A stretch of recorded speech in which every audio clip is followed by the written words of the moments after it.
నానమ్మ సారీ.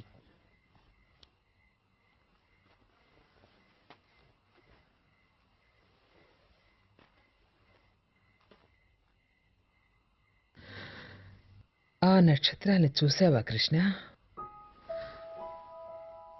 ఆకాశంలో మిలమిల మెరిసే అంతులేని ఆ నక్షత్రాలకి నీకు, నాకు, మీ నాన్నకు, తాతయ్యకు ఓ గాఢమైన విడదీయలేని సంబంధం ఉంది. మీ తాతగారు ఒక స్పేస్ సైంటిస్ట్. ఓంకారం నుండి ఆయన తయారు చేస్తున్న ప్రత్యేకమైన సౌండ్ సిగ్నల్ కి ఓ రాత్రి సమాధానం రావడం మొదలైంది. సడన్ గా ఆకాశంలో ఫ్లయింగ్ సాసర్ లాంటిది ఒకటి కనిపించింది. దాన్ని చూసిన కంగారులో కారు కంట్రోల్ తప్పింది. నేను బయటపడ్డాను. కానీ మీ తాతయ్య అప్పుడు రోహిత్ నా కడుపులో ఉన్నాడు. యాక్సిడెంట్లో వాడి తలకి దెబ్బ తగిలింది. అందువల్ల వాడు అబ్నార్మల్గా పుట్టాడు. పెద్దవాడైన తర్వాత కూడా వాడి బుద్ధి చిన్నపిల్లాడిలాగే ఉండేది. ఒకరోజు రాత్రి మా ఇంటి పక్కనున్న ఖాళీ స్థలంలో పెద్ద స్పేస్ షిప్ వచ్చి దిగింది. దాంట్లోంచి కొంతమంది aliens బయటకొచ్చారు.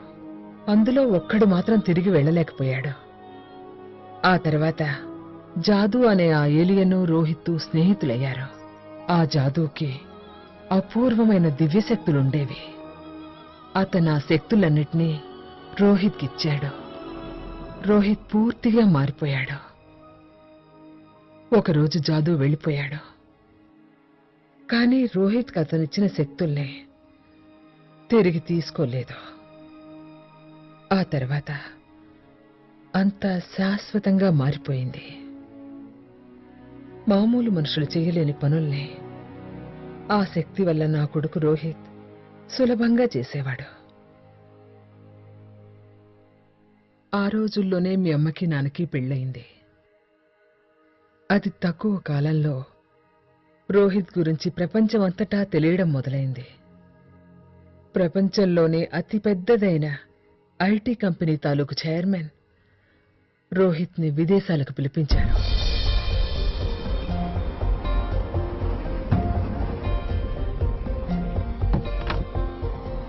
Thank you.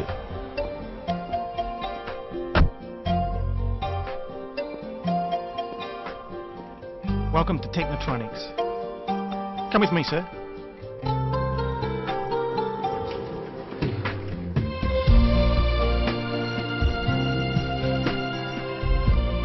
Dr. Arya will be here shortly.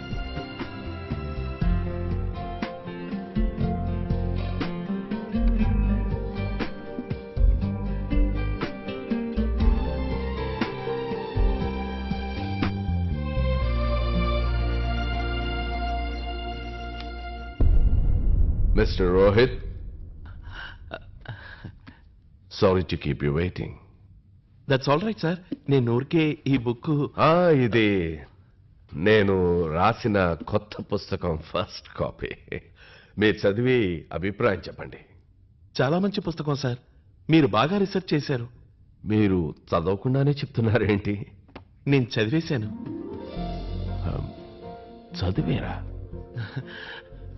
Page number 126, 244 and 354లో ప్రింటింగ్ మిస్టేక్స్ ఉన్నాయి. నేను మార్క్ చేశాను. అంటే మీరు 400 పేజీల పుస్తకాన్ని 10 minutes లో పూర్తి చేశారా? నేనెవరితో మాట్లాడుతున్నాను ఒక నిమిషం మర్చిపోయాను రోహిత్. మిమ్మల్ని ప్రశ్నించడం అంటే మీ టాలెంట్ ని ఇన్సల్ట్ చేసినట్టే. It's an honour to meet you. The honour is mine sir.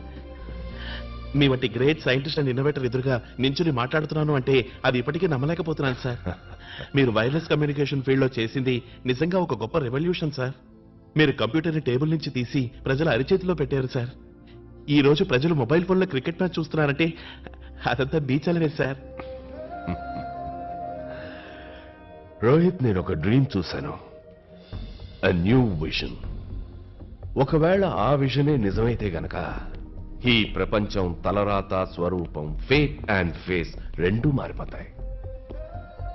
ఆ కలను నిజం చేయడానికి మీ సహాయం నాకు కావాలి. రోహిత్ నేను తయారు చేయాలనుకుంటే కంప్యూటరు భవిష్యత్తుని చూపించగలగాలి, which could show the future. Future? Tea తాగుతావా, కాఫీయా?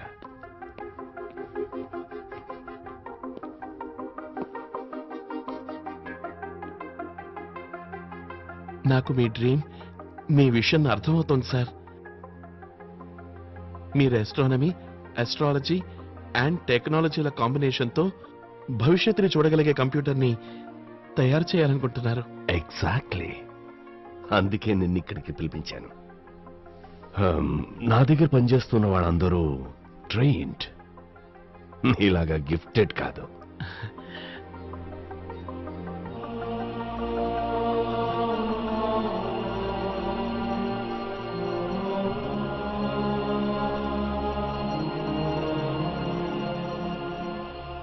ఏంటో ఆలోచిస్తున్నావు?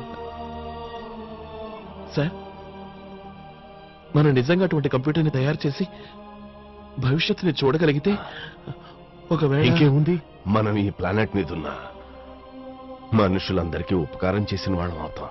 Wars can be prevented. భూకంపం, కరువు, ఉప్పెన అలాంటివన్నీ ఆపగలుగుతాం. ఒకవేళ ఆపలేకపోయినా వాటిని ఎదుర్కోవడానికి సిద్ధంగా ఉండొచ్చు. నువ్వు ఫ్యూచర్ ని చూడడం మొదలు పెట్టేశావు రోహిత్. వెల్కమ్.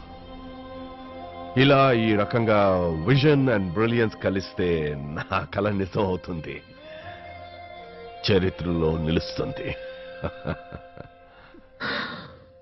పూర్తిగా 2 సంవత్సరాలు గడిచింది. అసాధ్యం అనుకున్న పనిని నా కొడుకు రోహిత్ సాధ్యం చేసి చూపించాడు. తాను భవిష్యత్తుని చూడ్డానికి వీలైన ఒక కంప్యూటర్ని తయారు చేశాడు. ఆ సమయంలో మీ అమ్మ నిండు చూలాలో. హలో బాబు, రోహిత్, నిషని హాస్పిటల్లో చేర్చాను. అక్కడి నుంచే మాట్లాడుతున్నాను. బాబు, కంగ్రాట్స్, నువ్వే క్షణమైనా తండ్రివి కావచ్చు. నువ్వు త్వరగా ఇంటికి వచ్చేయి బాబు. రోహిత్, ఏమైంది బాబు? అదోలా మాట్లాడుతున్నావే? నా శక్తుల్ని దుర్వినియోగం చేశారమ్మా. ఈ లోకం చాలా చెడ్డదమ్మా. నువ్వే దిగులు పడకమ్మా. నేను వస్తున్నాను, నేను త్వరగా వచ్చేస్తాను. కానీ నా రోహిత్ రాలేకపోయాడు. నువ్వు పుట్టిన కొద్దిసేపటి తర్వాత మాకు కబురొచ్చింది. ల్యాబ్లో జరిగిన అగ్ని ప్రమాదంలో నా రోహిత్ని కాపాడలేకపోయామని వాళ్ళు చెప్పారు. మీ అమ్మాయి దుఃఖాన్ని బొత్తిగా తట్టుకోలేక కొద్ది రోజుల్లోనే తను వెళ్ళిపోయింది. నీకు 5 ఏళ్ల వయసు వచ్చేసరికి నాకు అర్థమైంది, మీ నాన్న రోహిత్కున్న అద్భుత శక్తులన్నీ నీకు కూడా ఉన్నాయని. నేను చాలా భయపడ్డాను. నీ గురించి ఈ లోకానికి తెలియడం ఏమాత్రం నాకు ఇష్టం లేదు. అందుకే నిన్ను తీసుకుని ఇంత దూరం వచ్చేసాను. ఇక్కడ మనల్ని ఎవ్వరికీ తెలీదు. నేను ఎట్టి పరిస్థితుల్లోనూ నిన్ను దూరం చేసుకోలేను కృష్ణ. నా మొహం చూడకూడదనుకుంటున్నావు కదా, కానీ నేను బ్రతుకుతున్నది నిన్ను చూస్తూనే కృష్ణ. నువ్వు అన్నట్టుగా నేను స్వార్థపరురాలే.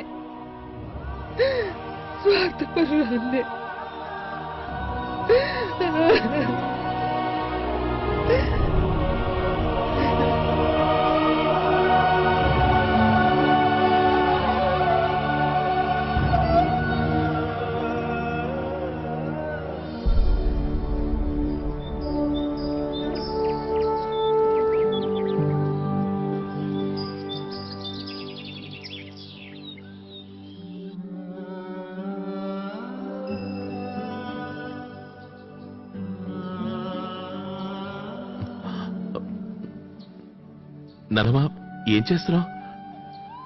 మీ నాన్న బట్టలు నీకు సరిపోతాయా అని చూస్తున్నా. నువ్వు సింగపూర్కి ఈ బట్టలతోనే వెళ్తావా? పరమా కానీ నువ్వు లోకం దృష్టి నుంచి నిన్ను మాత్రమే దాచాను, కానీ నీ హృదయాన్ని కాదు. వెళ్ళు, నీ ప్రియని ఇక్కడికి తీసుకురా. వెళ్ళు. కృష్ణ, నువ్వు అక్కడ జాగ్రత్తగా ఉండాలి సుమా. టైంకు తినాలి, టైంకు పడుకోవాలి. ఎవరితోనూ ఎక్కువ మాట్లాడకూడదు. ఎవరితోనూ గొడవలు పడకు. నువ్వే పని చేసినా మామూలు మనుషుల్లాగే చెయ్యి. అర్థమైందా? చూడు, ఆవేశంలో నీ శక్తులు బయటపడే పనులేవి చేయకు. ఎందుకంటే లోకానికి నేనెవరన్నా తెలియకూడదు, అంతేగా? అవును బాబు. నానమ్మ, నువ్వు నా గురించి దిగులు పడకు. నేనెవరన్నది ఎట్టి పరిస్థితుల్లోనూ ఎవరికీ తెలియనివ్వను. నా ప్రతిభని, నా అద్భుత శక్తుల్ని, నా ప్రత్యేకతని నాలోనే దాచుకుంటాను. ప్రమాణం చేస్తున్నాను.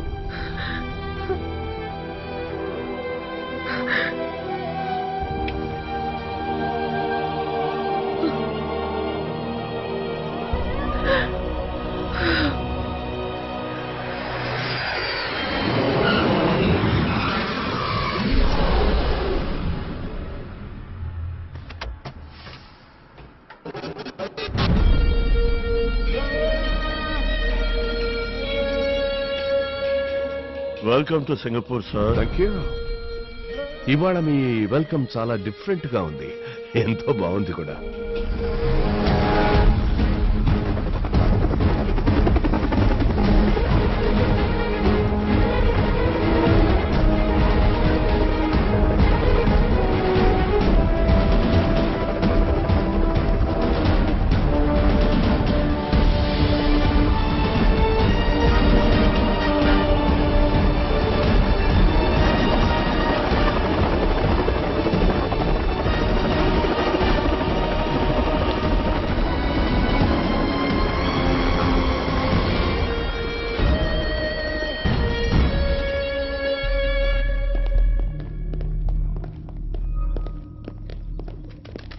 Good afternoon sir. Very good afternoon to you, doctor Madhu. Good afternoon. Good afternoon. Good afternoon. Good afternoon. Sir, మీరేమిటి ఇంత ఎస్ ఐ నో. నేను కొద్ది రోజుల ముందే వచ్చాను, కానీ నేనేం చేయను.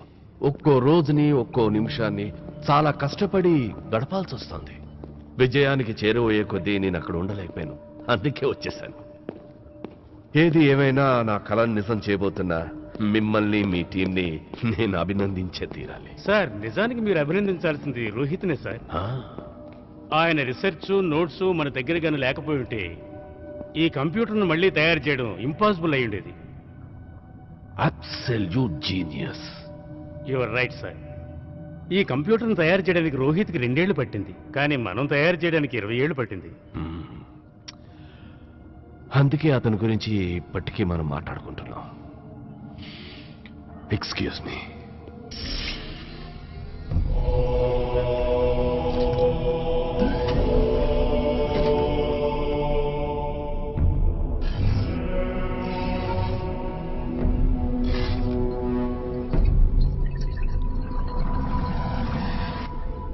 ఇప్పటి వరకు రేపు జరగబోయేది ఇవాళే చూసిన వాళ్ళెవ్వరూ లేరు.